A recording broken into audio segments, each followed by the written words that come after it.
Automata is a science fiction flick that feels very much like it's trying to do iRobot in a different decade. And it's pretty much online to that, but instead of being a little bit more of a stable future society like iRobot was, Automata is very much a dystopian future. In this future, the planet is completely uninhabitable because humans are they're gonna be complete dumb primate apes who keep going pew pew pew pew pew pew pew. Oh, I got a bigger gun, I got a bigger blow up, I'm gonna bomb you back, boom! And then everybody suffers for it. The whole planet is one big radioactive dust bowl. And so 99% of humanity dies because they're not very bright. No, they're not. And so the whole planet gets a dust bowl as the last percent remaining, 20 million or so people, huddle up in a handful of cities close by to one another. And one of the last remaining big shot capitalist companies, of course you've got to have that in your dystopian future. And so this company creates a bunch of robots. So you can see them right here. They create them. They're called the Pilgrim series, and they create these robots so that they can do the manual labor out in the radioactive waste and all of that stuff, and do all the stuff that the humans don't want to do anymore. And eventually humans stagnate, they lose the technological know-how. It's almost like the people at the top are very uncreative, but then if there's anybody at the bottom who is born creative, they go like, well, you're either going to work for us or we're going to kill you. And these guys go like, well, you guys are kind of dumb, die! And so the smart people fade away, technology, it stagnates, the people at the top stagnates, and the society is dying. It's not a very bright future. Humanity probably won't have another century left. They're all going to perish through their own dumb hubris.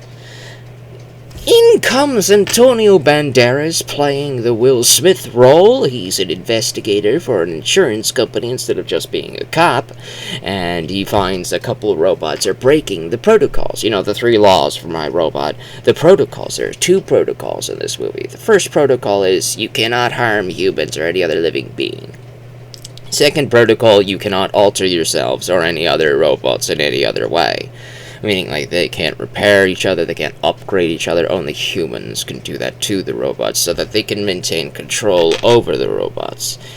And as a result, the robots stagnate, humankind eventually loses the ability to fix the robots, and now we only have like a handful of people called clockmakers or whatever, who know how to repair the robots. So there's tons, thousands, hundreds of thousands of robots who are missing limbs because nobody knows how to put them back on, and you won't let the robots fix themselves because they surely know how to do it.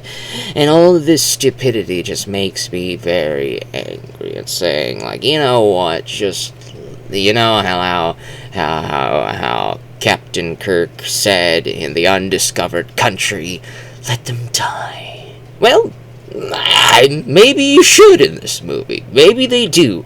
If they can't get a brain in their heads, you know,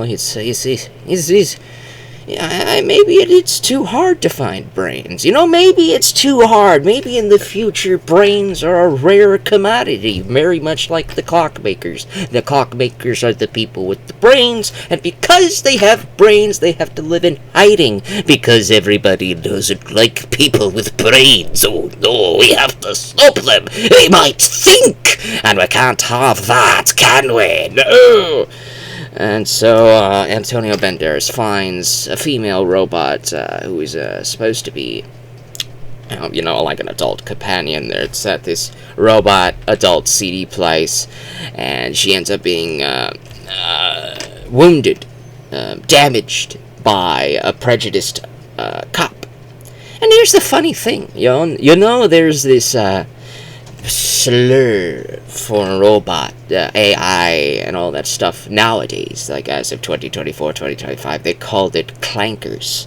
Well, in Automata, filmed in the 2010s, They called them clunkers. The prejudice slur term was clunker, not clanker. I kind of like clunker better, if I'm being honest with you. Clanker doesn't make much sense at all. Clunker does. Clunker kind of says, oh, it's a clunker, it's a dust heap, it's a trash heap. That's a good word. It's a good one. It fits better than clanker. Clankers is just clank. It's kind of dumb. I'm just gonna come out and say it. It's kind of a dumb word. You should probably pick a better one. Anyways, Antonio Banderas befriends the robot lady, and they go out on the run into the desert. Some people by the company come, they hunt him down, and he ends up meeting the very first robot that awakened. Basically, it was able to break the second protocol, and it upgrade itself, and learn how to repair itself, learn how to upgrade other robots, and break them free from the second protocol, and they eventually learned how to create other robots, create new robot life forms of their own through upgraded technology, so they could advance as humans wane. It very much feels like Planet of the Apes meets robots instead. Yeah, that's kind of it. iRobot meets Planet of the Apes. It very much feels like that type of movie. It's very interesting. I would give this one a look. I don't want to give too much away, but it is a very fascinating film.